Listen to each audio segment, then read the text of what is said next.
परमेश्वर के पवित्र आत्मा को शोकित मत करो। इसका मतलब शोकित हो जाती है। हेलो, नंबर 1 शोक। तो पशु पक्षी को शोक होता है क्या? नहीं होता है। शोक तो बुद्धि और भावना की बातें हैं। Do not grieve the Holy Spirit. अब आप थोड़ा सोचिएगा, कभी आपने ऐसा कल्पना किया क्या, मेरे फला काम से प्रभु का आत्मा आनंदित होगा और फला काम से दुखी हो जाएगा? कुछ भी खा रहे हो, कुछ भी बोल रहे हो, जो मन पाहा विचार कर लिया, गए तो गए, नहीं गए तो नहीं गए, सोना है तो सो लिया, नहीं सोना है अपनी मर्जी है। सर, पवित्र आत्मा दुखी होते हैं। अब एक बात बताइए, कब दुखी होंगे? है ना, माँ बाप कहता है इस बच्चे के मारे तो मैं दुखी हो गया। क्यों?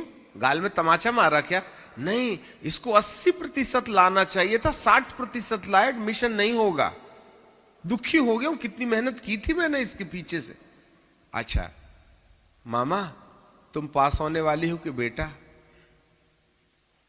अरे उसको 80 नहीं मिले ना, तुझको तो कोई प्रॉब्लम नहीं है। नहीं नहीं नहीं नहीं, मेरी भावना थी कि इसको मैं अच्छे स्कूल में डालूं ना। मेरा तो दर्शन पानी में चला गया, इसलिए तो दुखी हूं। याद रखिएगा, दुख जो है जिसके पास बुद्धि होती है उसको होता है।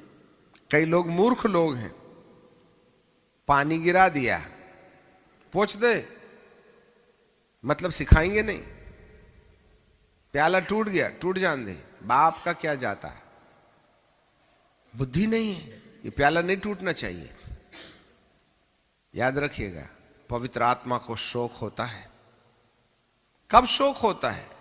जब कोई चीज उसके अनुरूप नहीं होती है, उसके अकॉर्डिंगली नहीं होती है। मामा चाहती है 80% और उसने बहुत मेहनत करके 80% की तैयारी की थी, परंतु उसने 85% पा लिया। तो मामा क्या बोलती? वाह, तूने तो मेरी आशा से बढ़कर के नंबर लाए, लव यू माय सन। खुश हो जाते हैं। और यदि 80 से 60 हो गए तो दुखी हो जाते हैं। इसका मतलब पवित्र आत्मा जब हम उसकी मर्जी पूरा करते हैं तो वह दुखी, जब मर्जी को हम तोड़ देते हैं तो वह दुखी हो जाता है, और जब हम उसकी मर्जी पूरा करते हैं तब वह प्रसन्नचित्त हो जाता है। यह है व्यक्ति का काम। याद रखिएगा, एक व्यक्ति को व्यक्ति होने के लिए इन सारी चीजों की जरूरत पड़ती है। हालेलुया। इसलिए मनुष्य अपने जीवन के अंदर में जब कभी भी व्यक्तित्व को देखे तो व्यक्तित्व में दुख होना जरूरी है। जानवर को दुख नहीं होता, आज मेरे को ड्यूटी नहीं मिली, आज मेरे को दिन भर घास मिला है, कोई काम नहीं मिला, उसको कोई दुख नहीं होता। डंडा मारो तो दर्द होता है पर दुख नहीं होता। रात को 2 बजे पूंछ मरोड़े उठ रहे तो चल पड़ता बेचारा, उसको कोई दुख नहीं होता। दर्द जरूर होता है, दुख और दर्द में अंतर होता है। दर्द एहसास होता है, दुख भावनात्मक होता है। अब उसके पास तो भावना है नहीं। रात को 3 बजे मेरे को ले जाते हो, रात को बताइए, आप सोने भी नहीं देते, तुम सोए थे, हम नहीं सोते। नहीं बोल सकता ना बैल, क्योंकि उसके पास में भावना नहीं है। आप भावुक, क्या अंकल आप 3 बजे से परेशान करते हो? सुबह जाएंगे ना, क्योंकि आपको तन को आराम चाहिए, इमोशन। पवित्र आत्मा भी कुछ ऐसा ही एक व्यक्ति है जिसके अंदर दुख एहसास करने का मन है। उसको पावर मत समझो, इलेक्ट्रिसिटी मत समझो, जीभ की लपलपाती हुई आग मत समझो, उसको आंधी मत समझो, उसको हवा मत समझो। वो है, कुछ है वो जिसके अंदर भावना है, जिसके अंदर इमोशन है। उसका बहिष्कार, इनकार नहीं किया जा सकता है। याद रखें। हालेलुया। Praise the Lord. ये है इंपॉर्टेंट पॉइंट।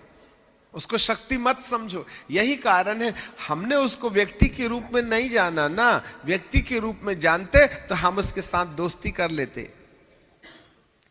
अब एक बात बताइए, मैं यहां हूं, आज आपसे कहते हैं आज आपके समय में कुछ हेर फेर है, आप मानिएगा कि नहीं मानिएगा?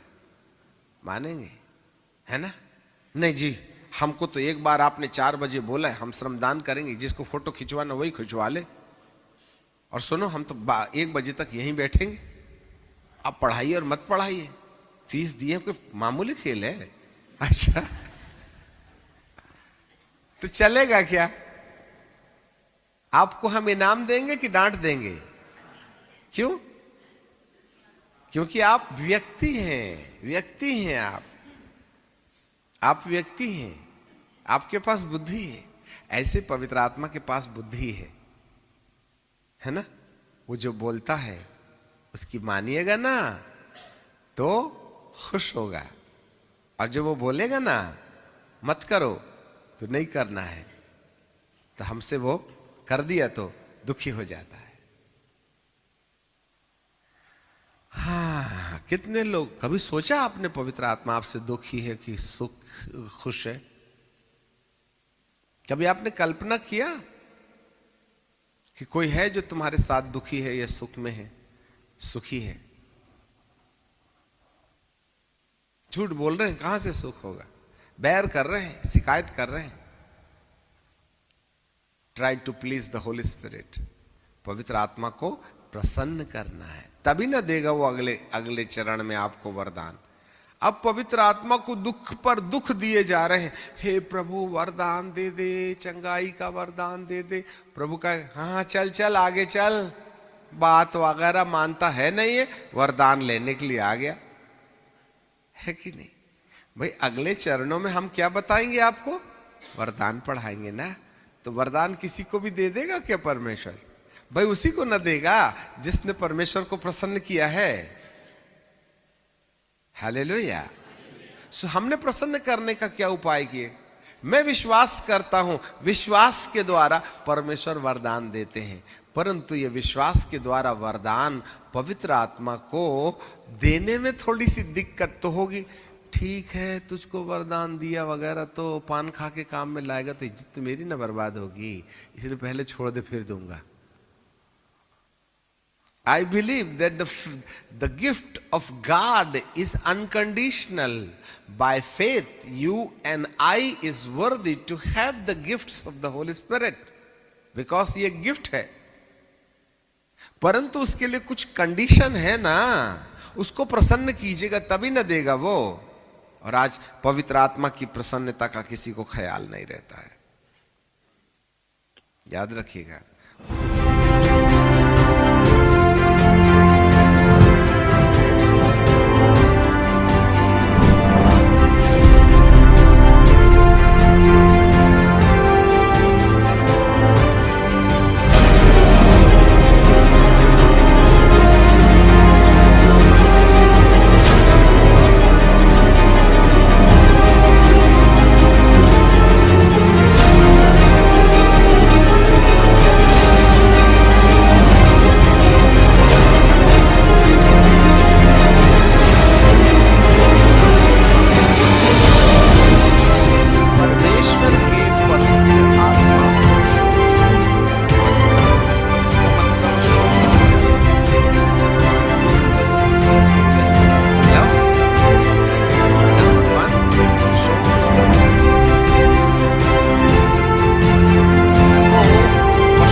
भावना की बातें हैं।